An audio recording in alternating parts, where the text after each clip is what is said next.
단군 이래 최대 사업. 또 나와 단군. 그 시간에 개발을 시작을 했었어요.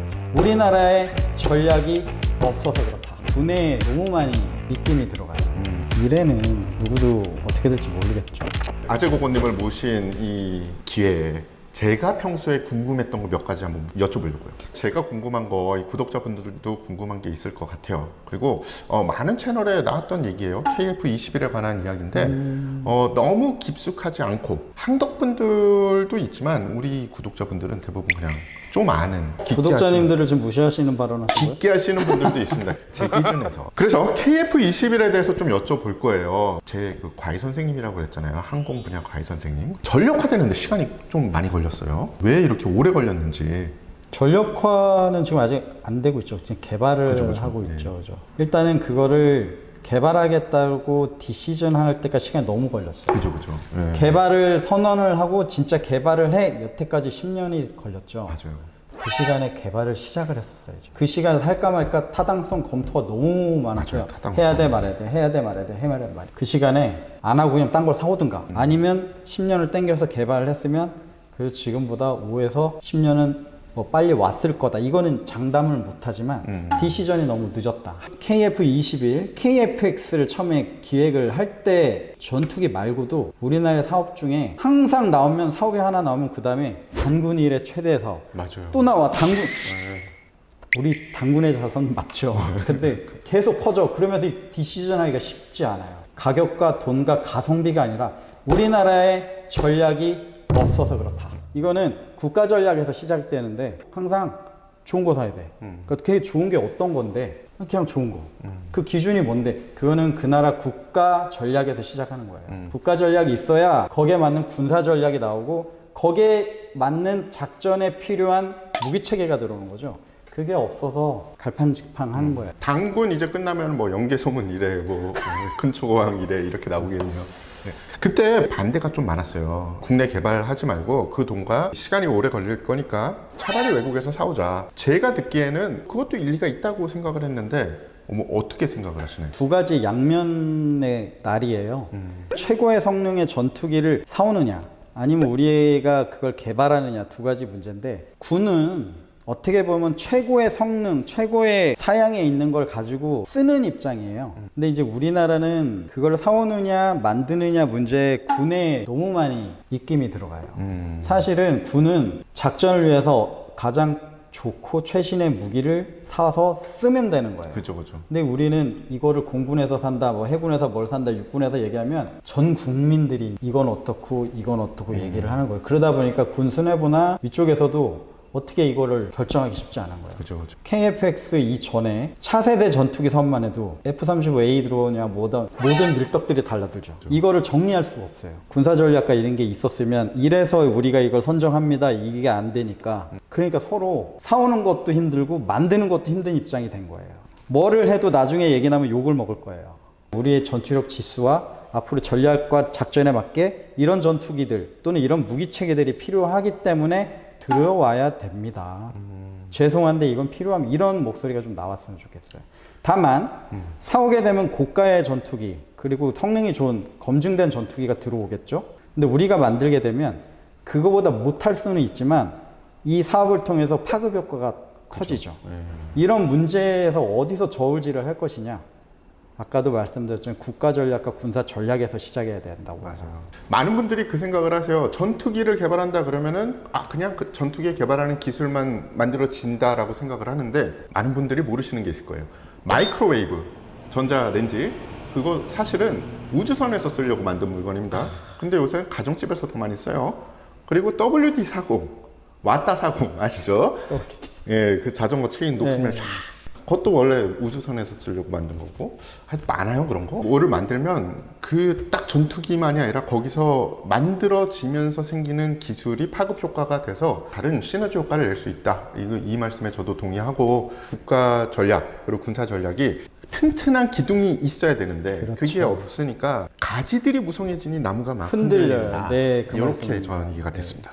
그렇게 돼서 KF21이 진행이 됐습니다. 지금 그 공군의 발표에 따르면 코로나 때문에 조금 늦은 감은 없지 않지만 스케줄대로 잘 진행이 되고 있다라는 게 공식적인 공군의 입장인데 네. KF-21의 진정한 의의가 뭘까요? 진정한 의의는 당군 이래 최초로 또 나와 당군 4.5세대 전투기를 만든다고 볼 수 있죠. 그거를 위해서 준비를 해왔어요. 대한민국 첫 번째 만든 훈련기 KT-1 웅비를 만들었죠.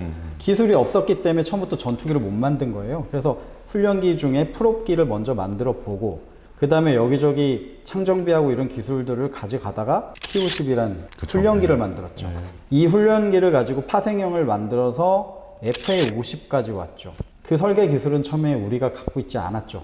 그러나 이런 기술들이 축적되면서 우리도 한번 해볼 수 있겠다. 전투기에 도전을 해보자 해서 첫 번째 나온 게 KF-X, KF-21이 나오죠. 근데 여기에서는 중요한 문제들이 있어요. 인테그레이션이라는 문제가 있어요. 전투기가 갈 때 무장도 같이 개발을 하면 참 좋겠는데 무장까지 개발할 지금 여력이 없고 국가의 자원이 한정되기 때문에 공군에만 투자를 할 수 없잖아요. 그렇죠. 그러면 어쩔 수 없이 다른 무장들을 검증된 무장을 써야 되는데 거기가 이제 미국이나 유럽의 무장이 되겠죠. 우리가 러시아의 무장을 달고 오고 싶지만 그렇게 하기 위해서 서로의 정보 교환이 필요해요. 미국하고 러시아는 지금 경쟁 관계에 있겠죠. 그쵸. 우리가 하고 싶은 대로 할 수가 없어요. 그래서 정치적인 문제도 있기 때문에 이런 문제들 우리가 비행기를 사왔을 때 미국이랑 등지면 이 비행기 부품이나 군수 조달이 힘들 수 있죠. 아무래도 군수 지원은 우리나라에서 하는 게 좋겠다. 우리나라의 전투기로. 왜냐면 전투기 한 대지만 그 전투기 한 대 가격에 군수 지원 가격이 더 많아요. 그죠. 부품부터 몇 년까지 우리가 사용할 거기 때문에 어느 정도의 부품 확보가 필요하면 어떻게 공장을 이것까지 다 들어가 있는 그냥 전투기 한 대 값이 아니에요. 근데 이제 KF-21은 우리나라에서 생산을 하기 때문에 필요해 더 만들어 볼까? 이게 업그레이드 해볼까? 이게 또 돼요. 우리가 할 수 있는 게 능력이 늘어나는 거죠. 물론 사양은 떨어질 수가 있겠죠, 초반에. 하지만 앞으로 발전 가능성이 있다는 거죠. 그게 가장 큰 의의라고 봅니다. 여태까지 자체적으로 발전시킬 수 그렇죠. 있는 플랫폼이 있다는 것 자체가 우리가 만약에 무장을 개발했을 때 우리나라의 전투기가 아닌 미국 전투기로 시험을 없으면 해야 되잖아요. 그러면 그 정보는 미국 가서 테스트를 해야 돼요. 그러면 거기에 무장을 연결할 때 우리의 노하우는 다 줘야 되는구나. 이게 얘기를 하실 거예요. 동맹인데 주면 어떠냐. 이건 다른 문제입니다.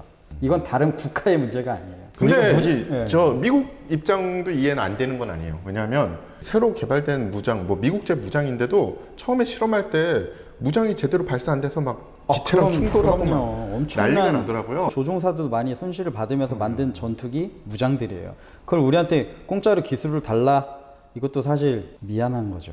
맞습니다. 그리고 그 무장을 달 때 미국에서 가망 증명 자체를 받아야 돼. 그거 아니면 달 수가 없어요. 그런 문제들이 있습니다. KF-21의 미래는 누구도 어떻게 될지 모르겠죠. 다만 하나는 대한민국 공군이 하이, 미디움, 로 믹스 정책으로 가긴 하는데 KF-X가 하이급 전투기로 올라가야 되겠죠. 미디움 전투기를 그리고 하이급이 이제 F-35A니까. 근데 F-35A가 제가 보기에는 제공 전투기는 아니라고 봐요. 이제는 다목적 전투기가 아니라 다시 제공 전투기의 싸움으로 가지 않을까. 그게 안 되니 F-22가 제공 전투임에도 불구하고 너무 비싸니 다시 F-15 다목적과 제공의 중간급으로 가는데 우리나라는 제공 전투기가 없어요. 왜냐 주변국에 안타깝게도 제공 전투기가 대단하거든요. 우리는 다목적에서 벗어나서 차라리 제공 전투기로 가는 게 어떤가. 그러면 우리나라의 플랫폼으로 개발이 가능하겠죠. 마지막 질문입니다. 요새 뭐 이 국뽕 유튜브에서 KF-21이 출연을 한 이후에 해군형까지 지금 이야기가 나오고 네이비요. 있는데 네. 이 해군형을 만들면은 이게 실효가 있을까요? 이거는 좀 어려운 얘기인데요. KF-X 네이비 얘기를 많이 하시는데 KF-X 공군형도 아직 안 나왔죠. 근데 KF-X 네이비형이 가려면 기초적으로 경항모는 못 들어옵니다. 사출 카타풀트가 있어야 돼요. 예나 지금 나오고 있는 미국에 그거를 들여와서 무게를 줄이고 해도 중항모거든요. 그죠. 그러면 지금 경항모는 사업을 접어야 돼요. KF-X21 네이비 버전에 가려면 경항모가 아니라 중항모가 들어온다는 전제 조건이 있어야 되겠죠. 근데 결정된 거 없죠. 그렇죠, 대한민국 해군은 경항모라고 얘기했어요. 그건 못 쓰는 전투기죠. 밀리터리의 어떤 순서를 경항모를 바꿔서 만약에 중항모가 들어온다고 선언하면은 네이비가 들어올 수 있겠죠. 그러나 항공기를 많이 만들면 대수가 싸지고 그런 이점이 있죠. 그런 측면에서 많이 얘기를 하세요. 근데 지금의 국방부나 국가에서 선언한 경항모 안 바뀌고 있죠. 못 들어오는 거죠. 그걸 왜 만듭니까? 그거는 그러면 있다라고 주장을 하는 거죠. 근데 지금 현재는 경항모니까 못하는 비행기, 얘를 수직 이착륙기로 만들지 않는 한. 왜냐하면 ROC 자체가 수직 이착륙이 가능한 전투기. 그게 경항모의 ROC예요. 그러니까 네이비를 얘기하시는 분들은 희망사항을 얘기하시는 거예요. 이러면 좋지 않을까. 아마도 그분들이 그런 생각이 있나 봐요. 뭐 경항모 끝나면 중항모로 갈 테니 지금부터 개발하자. 뭐 이런 희망 회로를 돌리실 수도 있겠네요. 그건 이제 해군 사업이죠. 예. 공군 사업은 아니겠죠. 맞네. 네. 맞네. 이거는 사업 명칭이나 다르기 때문에 지금의 KF-21하고 네이비 버전은 전혀 다른 사업이기 때문에 두 개를 연결하는 것 자체가 그냥 상상입니다. 그런 측면으로 그냥 이해를 하시면 될 것 같아요. 정말 마지막 질문 빠르게. 공군 조종사들은 라파를 좋아했었다라는 풍문이 떠돌고 있습니다. 진짠가요? 제가 라파를 타봤어요. 시뮬레이터를. 좋습니까? 좋아요. 그런데 제가 말씀했잖아요. 라팔 한 대로 할 수 있는 그런 시스템이 우리나라가 아니라고. 시스템 전투, 전체 연결된 전투로 본다면 라팔보다 저게 좋지 않겠느냐. 그래서 싸운 거지. 공군 조종사들이 라팔이 좋다 만다 이런 거를 전혀 얘기하지는 않았을 거예요. 라팔의 성능이 얘보다 나중에 나왔으니까 당연히 좋을 수밖에 없죠. 근데 이제 전체적으로 전장이나 전략이나 작전 구도로 봤을 때 정부 작전에 뭐가 더 필요할 것인가 그런 측면으로 결정이 됐다고 봐요. 오늘 이렇게 많은 재미난 이야기를 해주셔서 감사합니다.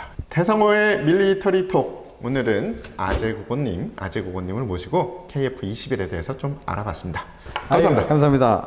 감사합니다.